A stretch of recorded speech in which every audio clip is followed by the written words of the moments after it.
இந்த வின்ஸ் கிச்சனில் வந்து இன்றைக்கி நான் வந்து சாப்பிட வந்திருக்கேன். ஃபர்ஸ்ட் டைம் ட்ரை பண்ணுறேன்.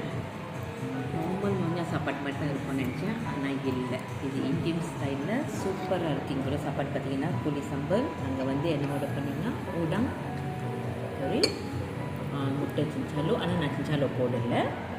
ஷெண்டூல், இங்கே உள்ள ஷெண்டூல் கண்டிப்பாக நீங்கள் ட்ரை பண்ணி பார்க்கணும். எல்லா இடத்துலையும் ஐஸில் சாப்பிடுவோம், அது தேங்காய் ஐஸாக இருக்கிறது ரொம்ப செம்மையாக இருக்குது. சூப்பராக இருக்குது இங்கே உள்ள சாப்பாட்டு. ஓகே, இது பார்த்திங்கன்னா ரொம்ப அருமையாக இருக்குது இங்கே உள்ள சாப்பாட்டு. கண்டிப்பாக எல்லோரும் வந்து ட்ரை பண்ணி பார்க்கணும். இது இந்தியன் செட்டிநாட்டு பாபா நாஞ்சா சாப்பாட்டு.